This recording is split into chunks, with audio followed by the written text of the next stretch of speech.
Écoutez, bonjour à tous et merci pour votre présence pour ce deuxième webinaire qui porte aujourd'hui sur les principes de la formation en entrée et sortie permanente. Alors en effet, c'est un sujet d'actualité puisque aujourd'hui, avec l'individualisation et la personnalisation des formations, euh, on va entendre de plus en plus parler des principes de la formation entrée et sortie permanente, sachant qu'en effet, c'est un terme qui existe depuis une vingtaine d'années, voire 30, mais en effet, c'est une pratique qui n'était pas forcément beaucoup utilisée par les organismes de formation. Le projet de loi que nous allons avoir là, en effet, sur 2023, prône en effet pour l'individualisation des parcours et il me semblait en effet intéressant de pouvoir, de pouvoir vous expliquer un petit peu tous ces principes-là. Donc, bien sûr, nous aurons un temps de questions-réponses à la fin du webinaire pour répondre à toutes vos questions. Alors, ce que je vous propose dans ce webinaire, donc on va aborder plusieurs points. Voilà, donc on va aborder déjà dans un premier temps, qu'est-ce qu'une formation en entrée et sortie permanente? Voilà, donc c'est-à-dire qu'on va le définir, voir en effet ce qui est important à mettre en avant justement lorsque l'on est sur une formation entrée-sortie permanente. Voilà, donc déjà dans un premier temps, voir une définition. Ensuite, nous allons voir pourquoi la mettre en place, parce qu'en effet, vous allez voir qu'elle comporte aussi quand même un certain nombre d'avantages, même si ce n'est pas une pratique qui est simple à mettre en place. On va voir justement que mettre en place une formation entrée-sortie permanente, ça apporte quand même un certain nombre d'atouts. On verra ensuite comment la mettre en place. Voilà, donc puisque vous allez voir par le biais de ce webinaire que vous avez différentes possibilités, avec la possibilité, en effet, soit de garder un groupe classe, soit éventuellement d'individualiser des parcours de façon un peu différente. Et du coup, je vous montrerai pour ça des exemples qui vous permettront de repérer justement les différentes structurations possibles pour les formations en entrée et sortie permanente. Alors, dans un premier temps, je vais, pour ceux qui ne me connaissent pas, je vais quand même me présenter. Voilà, donc moi, je suis Fabien Expili, je suis gérant de l'organisme e-formation qui existe depuis 2007. Voilà, donc nous avons 16 ans d'existence. Nous sommes aujourd'hui un pool de 6 salariés et une douzaine à peu près de prestataires de formation qui travaillent avec nous. Et nous proposons des formations, donc des formations qui sont spécialisées en pédagogie. Donc, nous proposons aujourd'hui le titre professionnel de formateur professionnel d'adulte, voilà, qui est un titre qui est homologué par l'État. C'est un titre de la DRETS, qui est un bac+2.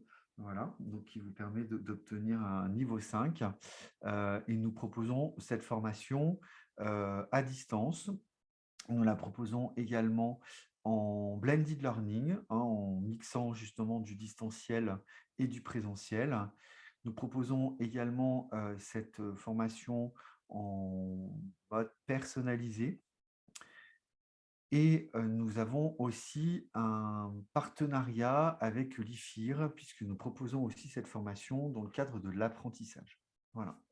Donc, ce titre de formateur professionnel adulte, en effet, est une formation d'environ 500 heures et qui permet d'avoir 2 CCP.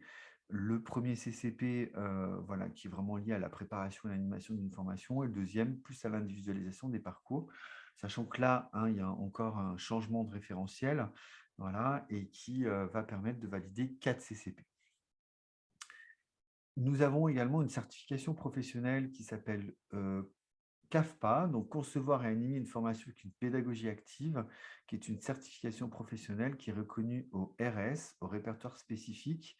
Voilà, c'est une formation de 40 heures qui correspond à des personnes qui veulent avoir une formation courte, par exemple pour des formateurs occasionnels. Nous la proposons à distance. Nous la proposons également avec un format en blended learning. Et pour cette formation, nous sommes en partenariat avec MMC Formation, voilà, hein, qui est l'organisme certificateur et qui nous a permis de pouvoir proposer cette formation. Au niveau de nos autres prestations, donc nous avons aujourd'hui 3 prestations principales. Nous faisons de l'accompagnement à l'audit Calliope, à la certification Calliope, voilà, puisque je suis moi-même auditeur, hein, pour la certification Calliope. Donc, nous faisons de l'accompagnement, que ce soit des centres de formation, des CFA, des centres de bilan de compétences ou éventuellement des structures qui proposent de la VAE. Nous pouvons également vous accompagner dans la digitalisation de vos formations. Voilà.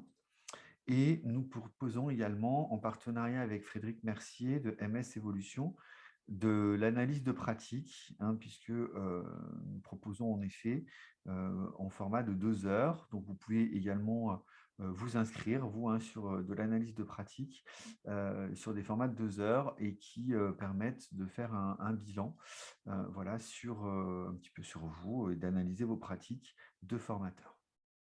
Alors, bien sûr, hein, nous restons à votre disposition pour échanger sur tout ce que nous proposons.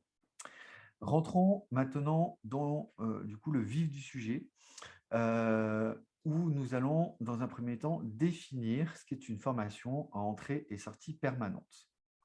Alors, il faut savoir qu'une formation entrée permanente, voilà, il s'agit d'une action de formation pour lesquelles les débuts et fins de formation interviennent avec des dates différentes en fonction des apprenants. Donc, ce qui veut dire que vous allez avoir des apprenants qui vont peut-être commencer leur formation en janvier, d'autres qui vont commencer en février, d'autres qui vont commencer en mars, par exemple. Et c'est des personnes, en effet, qui vont aussi terminer la formation en façon décalée.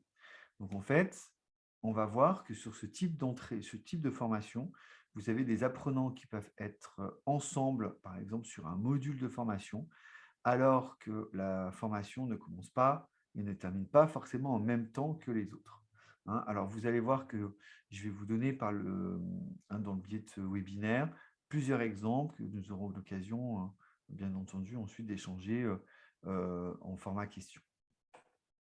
Alors, aujourd'hui, il faut savoir que justement, nous avons généralement des formations, vous voyez, où vous allez avoir, alors là, je suis parti sur un début d'année, hein, un début d'année scolaire, où vous avez septembre jusqu'au mois d'août. Vous avez un apprenant A, par exemple, qui va commencer une formation. La formation, pour lui, commence au mois de septembre et finit en février. D'accord? On part du principe que c'est une formation qui va durer 6 mois, par exemple, sur un titre professionnel. Et puis, on va se rendre compte, vous voyez, qu'on a un apprenant qui, lui, va commencer la formation au mois de novembre. Donc, lui, il commence sa formation en novembre, mais il va la finir en mars. Donc, vous voyez que là, déjà, nous sommes sur un système de formation à entrée et sortie permanente, puisque déjà, on a 2 apprenants qui ne sont pas entrés en même temps et qui ne sortent pas en même temps. Et puis, nous allons avoir l'apprenant C qui, lui, du coup, commence la formation en décembre et va la finir en mai. Donc là, pareil, hein, nous avons du coup 6 mois voilà, de formation, sauf qu'ils ne sont pas entrés en formation ensemble. Et en fait, ce qu'on va appeler la formation entrée-sortie permanente, c'est quand vous allez avoir les apprenants A, B et C qui vont suivre des modules de formation ensemble. Donc là, on se rend compte que A, B et C seront en formation en même temps au mois de décembre, janvier et février. Donc, bien entendu, vous allez voir, hein, que je vais vous donner d'autres exemples dans le webinaire. Alors, pourquoi on va mettre en place justement la formation à entrée et sortie permanente? Alors, en fait, il y a pour cela, en effet, plusieurs raisons. On se rend compte déjà, en effet, que on a en tout cas des stagiaires qui évoluent, hein, dans la formation, qui ont besoin, par exemple, de rentrer en formation assez rapidement, puisqu'ils ont un projet par exemple, qui est bien définie. Vous avez aussi des personnes qui parfois sont demandeurs d'emploi, sont inscrits à Pôle emploi depuis justement pas mal de temps. Et du coup, ils souhaitent rentrer rapidement en formation pour pouvoir la terminer. Donc là, c'est des stagiaires, en effet, qui souhaitent rentrer rapidement en formation. Et puis, nous avons aussi des personnes qui souhaitent avoir une certaine souplesse pour se former. Pourquoi? Parce que, par exemple, ils sont déjà, par exemple, en activité professionnelle. Ils ne peuvent pas se libérer, par exemple, sur, je ne sais pas, de la formation en présentiel, par exemple. D'accord? Ou bien ils ont des impératifs, par exemple, sur certaines périodes. Et du coup, ce manque de souplesse que l'on peut avoir parfois sur des formations à entrée et sortie identiques fait qu'ils vont avoir des difficultés justement à se former. Voilà. Donc, en fait, vous avez des apprenants, en effet, qui souhaitent justement avoir cette certaine souplesse. Voilà. Donc, les deux principales raisons, en effet, c'est des stagiaires qui souhaitent entrer rapidement en formation. La deuxième, c'est d'être plus souple, justement, pour se former. La troisième aussi, qu'il faut avoir en tête, même si rien n'est bien indiqué au niveau de la loi, sur la loi du 5 septembre 2018, sur la possibilité de choisir son avenir professionnel. Il y avait Muriel Pénicaud à l'époque par rapport à l'apprentissage, qui expliquait en effet qu'elle souhaitait que les apprentis puissent rentrer en formation quand ils le souhaitent, avec justement un système de formation en entrée et sortie permanente. Alors, comment on va la mettre en place, justement, cette formation en entrée et sortie permanente? Alors, plusieurs possibilités. Il faut savoir que déjà, la première chose que vous allez devoir faire quand vous allez mettre en place la formation entrée et sortie permanente, c'est que vous allez devoir revoir le modèle d'organisation pédagogique. Alors, pourquoi c'est important de revoir ce modèle d'organisation pédagogique? Tout simplement parce que vous ne pouvez pas dupliquer en effet une formation qui a été faite, par exemple, en présentiel ou en distanciel avec une certaine méthodologie, d'accord? La dupliquer en ayant besoin justement d'avoir des prérequis spécifiques.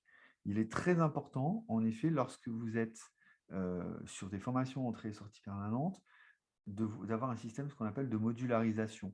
On en reparlera justement un petit peu plus loin dans le webinaire, mais vous êtes obligé de revoir ce modèle d'organisation pédagogique. Ensuite, vous devez, bien entendu, le deuxième élément, permettre aux apprenants de suivre leur propre progression. D'accord? Donc, ce qui est en effet important, c'est d'être en mesure en tout cas, de suivre sa propre progression pédagogique. D'accord? Ce qui veut dire qu'ils doivent pouvoir avancer comme ils le souhaitent en fonction justement de ce qu'ils veulent développer pour arriver justement à, à préciser un petit peu leur objectif professionnel, c'est-à-dire qu'ils peuvent très bien commencer par exemple par une compétence et ne pas forcément commencer par celle qui était prévue à la base. Voilà. Donc, ce qui veut dire qu'également, dans votre modèle d'organisation pédagogique, vous allez devoir changer un petit peu le système. Troisième, en effet, point important, c'est qu'il faut être en mesure de pouvoir personnaliser l'apprentissage. Alors, qu'est-ce que ça veut dire? Ça veut dire tout simplement que vous devez être en mesure d'avoir des outils pédagogiques qui vous permettent, en effet, de pouvoir proposer des adaptations pédagogiques spécifiques, voilà, pour être en mesure de personnaliser l'apprentissage. Alors, la personnalisation va pouvoir se faire par le biais, par exemple, de modules à distance, voilà, de modules éventuellement dans le cadre de l'adaptive learning, mais en tout cas, vous devez être en mesure de pouvoir proposer des choses aussi pour une personne en particulier, si jamais elle en a besoin. Alors, je vais vous donner un exemple de formation entrée et sortie permanente que vous pouvez avoir sur un groupe classe. Alors, par exemple, on va va partir du principe que là, vous avez deux formations qui vont débuter. D'accord? Donc, on a une première formation qui va débuter en septembre par question de simplicité et qui va terminer en février. Et puis, vous allez avoir une deuxième formation, une qui va commencer en mars et qui va terminer en… Bon, on part du principe qu'ils ne partent pas en vacances, hein, mais voilà, ce n'est pas très, très grave. Voilà, c'était pour faciliter l'exemple. Donc là, vous allez en effet avoir, par exemple, plusieurs apprenants, dont l'apprenant A qui va commencer sa formation au mois de septembre. Il va suivre le module 1, le module 2, 3, 4, 5, 6, avec un groupe en particulier. Et puis, on va se rendre compte qu'on a l'apprenant B. Donc, lui, l'apprenant B, par exemple, il va commencer sa formation directement au mois d'octobre. Donc, il va commencer avec le module 2, le module 3, le module 4, le module 5, le module 6, et ensuite, il fera le module 1 à la fin justement de la formation avec le nouveau groupe qui aura éventuellement débuté. Voilà, donc là, il sera toujours sur 6 mois de formation. Ensuite, on va avoir l'apprenant C qui, lui, du coup, va débuter en novembre avec le module 3, le module 4, le module 5, le module 6, et puis il fera le module 1 et le module 2 avec éventuellement le groupe d'après, sur la session d'après, les personnes qui auront fait le module 1, 2, 3, 4, 5, 6. Et puis, ainsi de suite, vous allez voir que l'apprenant D, il va commencer au mois de décembre, l'apprenant E, il va commencer au mois de janvier, l'apprenant F, il va commencer au mois de février. Donc, ce qui veut dire qu'on se rend compte que sur ce type de principe, sur des formations en entrée et sortie permanente, bah, vous avez quelqu'un qui commence tous les mois. D'accord? Alors, en effet, c'est quelqu'un qui ne va peut-être pas forcément pouvoir commencer au milieu du mois de septembre, au milieu du mois d'octobre, et encore, hein, il serait possible du coup de pouvoir proposer justement peut-être des modules en auto-formation. Mais en tout cas, c'est vous voyez, un principe qui fait que déjà, là, on est sur la formation entrée et sortie permanente. Alors, vous allez me dire quand même que ce n'est pas forcément évident, hein, de le mettre en place et que ça va nécessiter quand même un certain nombre de points, voilà, pour pouvoir arriver à mettre en place cette organisation. Alors, en effet, je suis d'accord avec vous. Ce qui va être important pour pouvoir justement mettre en place une formation entrée et sortie permanente qui fonctionne, ça va être en effet de pouvoir déjà dans un premier temps modulariser la formation. Alors ça veut dire quoi? Ça veut dire que vous devez être en mesure de pouvoir proposer une organisation autour d'unités de formation, voilà, ou de modules qui vont correspondre à des briques de compétences ou des morceaux de métier. Alors, pour préciser un petit peu ce que veut dire que cette notion de modularisation, c'est simplement, par exemple, un découpage que vous allez pouvoir faire en compétences professionnelles. Voilà, par exemple, avec une capacité, hein. Donc, le module doit permettre, en effet, d'avoir un socle de savoir, de savoir-être, de savoir technique, de savoir associé, de savoir-faire, voilà, et d'avoir, en effet, un module, voilà, ou en effet une brique, d'accord, de compétences ou un morceau de métier qui va vous permettre, en effet, d'être capable de modulariser. Alors, je vais partir sur un exemple. Imaginons, par exemple, que vous avez une formation sur le titre d'employé de commerce, par exemple. Voilà, c'est une formation que vous décidez de faire en 6 mois. Et pour justement réaliser cette formation en 6 mois, eh ben, vous avez décidé de faire une formation entrée et sortie permanente, mais en essayant de garder un groupe classe. Voilà. Et ben, en fait, le module, ça va être par exemple votre faculté justement à prendre le référentiel, le travailler et justement à faire un module qui va correspondre en effet à une unité de formation. Donc, par exemple, on va partir sur le premier, par exemple, une première brique qui pourrait être la vente d'un produit. Où là, on va par exemple voir toutes les techniques de vente, on va voir les spécificités, par exemple, de la présentation des produits, où là, en effet, l'apprenant est capable de vendre un produit. Et puis, ensuite, on va avoir un deuxième bloc, d'accord, ou un deuxième module de formation, où là, on va leur apprendre à implanter, par exemple, un magasin. Donc, c'est-à-dire qu'on va travailler sur le marchandisage d'organisation, le marchandisage de séduction, le marchandisage de gestion, par exemple, où là, eh ben, en fait, on va se rendre compte que pour réaliser ce module de formation, on n'est pas obligé d'avoir suivi le premier module sur vendre un produit, parce qu'on a deux choses qui sont très différentes. Voilà. Ce qui veut dire que, en effet, c'est utile de pouvoir justement proposer des modularisations, puisque du coup, vous n'avez pas forcément besoin d'avoir prérequis, voilà, pour pouvoir suivre la formation correctement, en fait. En tout cas, par bloc. C'est-à-dire que vous n'êtes pas obligé d'avoir le prérequis du module 1 pour suivre le module 2. Vous n'êtes pas obligé d'avoir le prérequis du module 2 pour suivre le module 3, par exemple. Voilà. Donc, ce qui veut dire que ben, le fait de pouvoir travailler comme ça, justement, sous forme de module, va clarifier et va simplifier la mise en place de la formation en entrée et sortie permanente. Ce sera le cas, par exemple, pour un troisième module de formation sur le fait de réaliser une vitrine, par exemple. Voilà, d'accord? Puisque là, vous n'avez pas forcément l'obligation d'avoir justement un module, d'avoir suivi le module implanter un magasin ou le module vendre un produit. Donc, ce qui veut dire que du coup, vous avez un changement de logique d'ingénierie qui est important justement à prendre en compte parce que vous n'allez pas rédiger de la même façon vos supports de formation. Vous n'allez pas aussi faire appel justement à des connaissances sur d'autres modules justement de formation. Vous devez être vraiment sur une logique de briques, voilà, d'accord, et un module de formation qui va vraiment nous permettre de traiter un sujet en profondeur. Alors, bien entendu, n'hésitez pas à poser vos questions après par la suite si vous avez besoin à la suite du webinaire. Alors, nous allons aussi quand même avoir un élément important justement dans cette organisation-là, c'est que vous devez être en mesure aussi, bien entendu, d'informer le groupe et qu'il il se prépare à la formation en entrée et sortie permanente. Alors, ça veut dire quoi?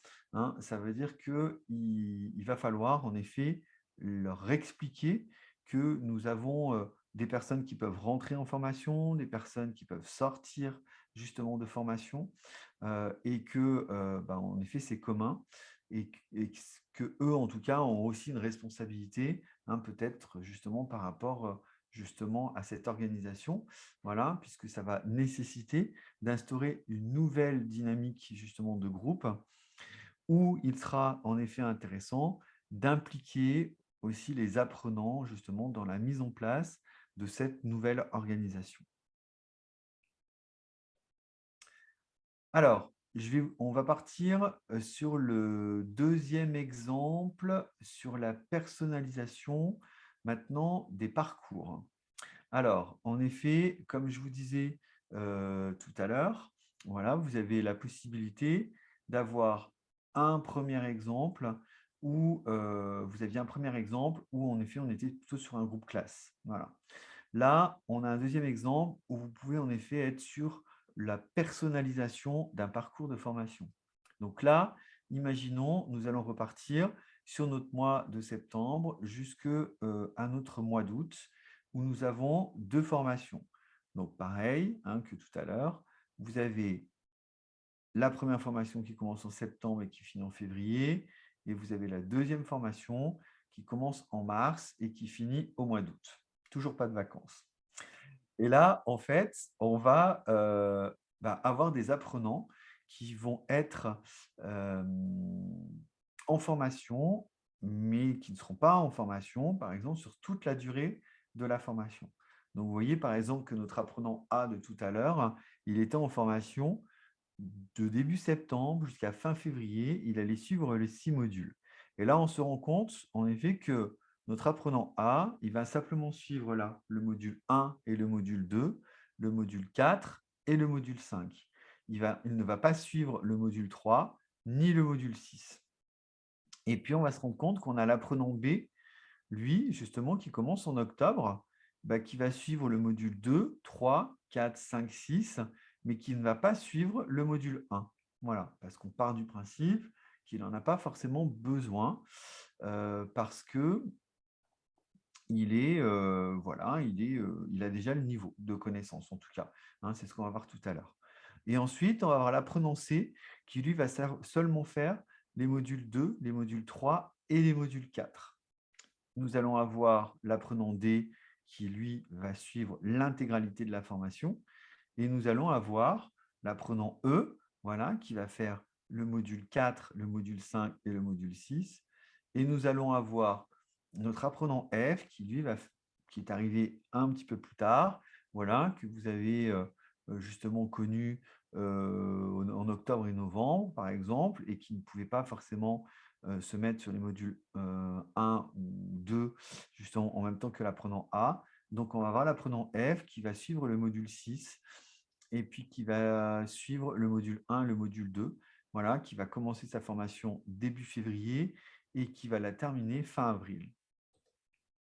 Alors, justement, comment on va pouvoir fonctionner?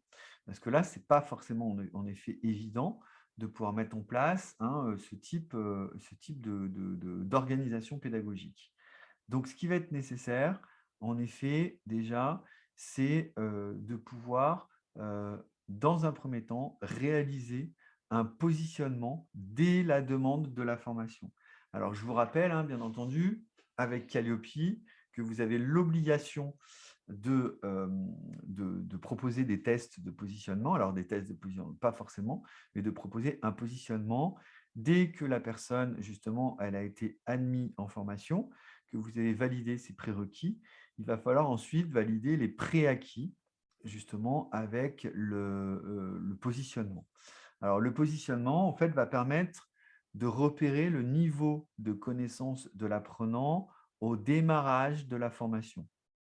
Donc, la première chose à faire, en effet, c'est par exemple de le suivre en entretien, puisque vous avez la possibilité, en effet, de proposer des entretiens justement de positionnement, voilà, qui vont permettre d'avoir un échange entre le candidat qui va entrer en formation, un formateur référent ou un coordinateur pédagogique, par exemple. Vous pouvez aussi proposer un positionnement sous forme de test, voilà, où là, vous allez avoir un test qui va permettre d'identifier en effet que la partie 1, la partie 2, la partie 3, elle est connue par exemple par l'apprenant, mais on se rend compte en effet, vous voyez sur le petit test de positionnement, que la partie 4 et la partie 5, par exemple, elle n'est pas forcément connue. Donc là, l'objectif, en effet, du test de positionnement aussi, c'est d'identifier justement par rapport à un socle ou par rapport à un référentiel, tout ce qui a pu être mis en place. Ensuite, vous pouvez bien entendu, pour réaliser le test de positionnement, cumuler justement la phase d'entretien et la phase de test justement de positionnement pour justement avoir une information peut-être qui soit un petit peu plus riche. Et en effet, ce positionnement va permettre en effet de pouvoir ensuite personnaliser la formation parce qu'on va se rendre compte que en effet, l'apprenant n'a pas forcément besoin de suivre le module, par exemple, 3 ou le module 6 parce qu'il a déjà des connaissances. Il a déjà en effet acquis un certain nombre de connaissances qui font qu'il n'est pas, c'est pas nécessaire qu'il puisse justement suivre, d'être dans l'obligation de suivre tous les modules.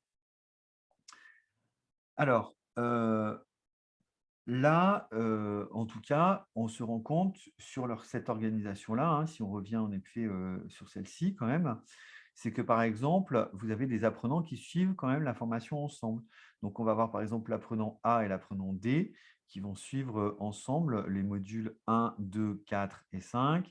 Sur le module 2, on a l'apprenant A, B, C, D qui va suivre la formation ensemble. Sur le module 3, on n'a plus que le B, C, D.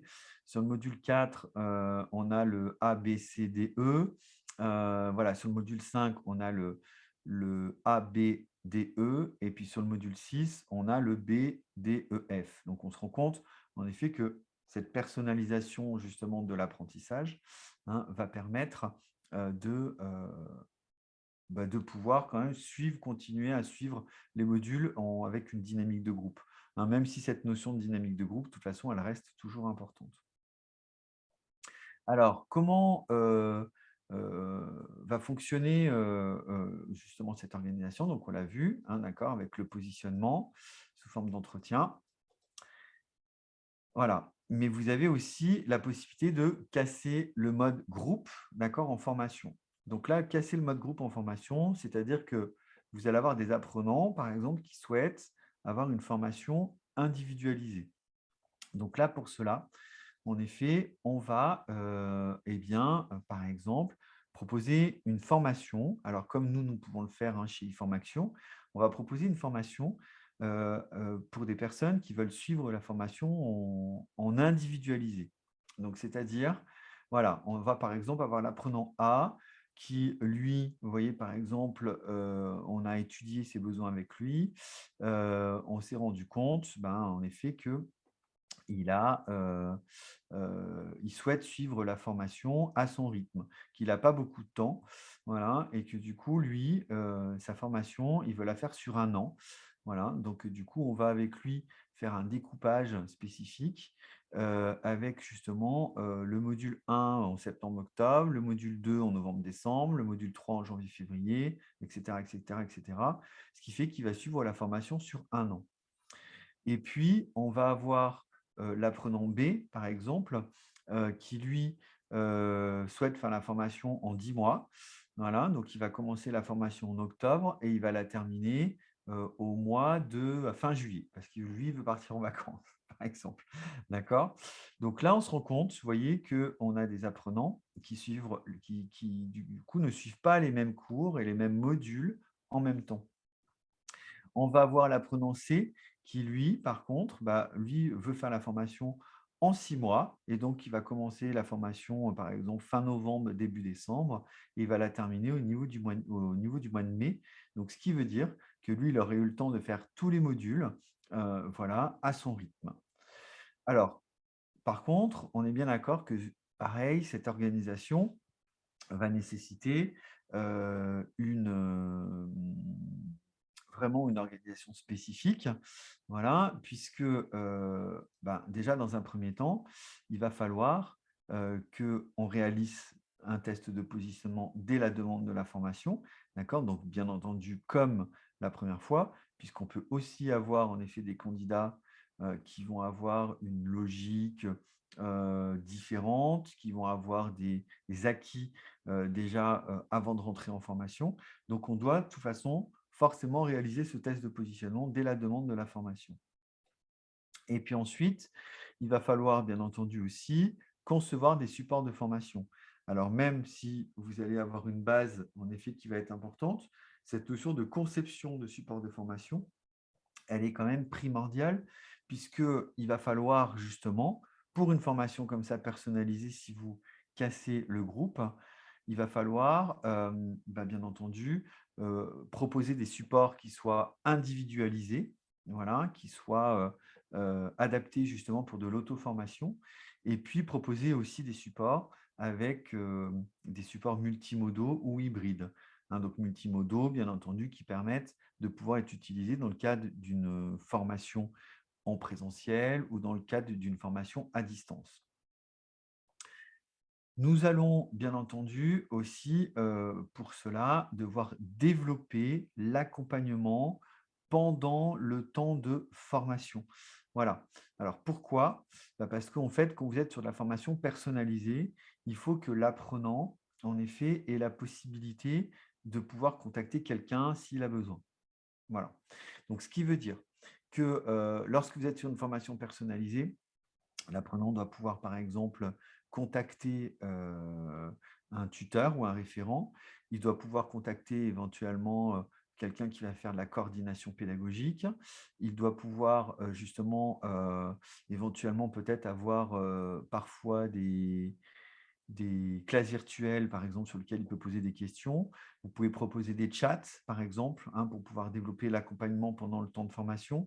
Mais en tout cas, pour que ça fonctionne, voilà, il est nécessaire, hein, de pouvoir proposer aussi des temps d'échange aux apprenants pour qu'ils ne se sentent pas forcément seuls, hein. Voilà, donc ça, c'est vraiment une logique très, très importante à avoir et qui va permettre, hein, bien entendu, ensuite aux apprenants de pouvoir suivre leur parcours de formation correctement.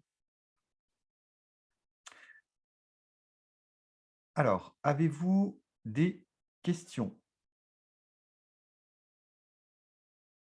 par rapport à ce qu'on vient de voir? Très bien. Eh bien, écoutez, je vous remercie bien entendu pour pour votre participation. Je vous dis à très bientôt pour un prochain webinaire, hein. Donc, nous en aurons un la semaine il me semble que ça va être le 12 mars à peu près. Donc, on fera une publication, bien entendu, sur LinkedIn. Voilà, donc n'hésitez pas justement à revenir vers nous si jamais vous avez des questions, si vous avez des besoins. Et puis, écoutez, au plaisir de vous voir pour un prochain webinaire et merci pour vos retours. À très bientôt. Au revoir.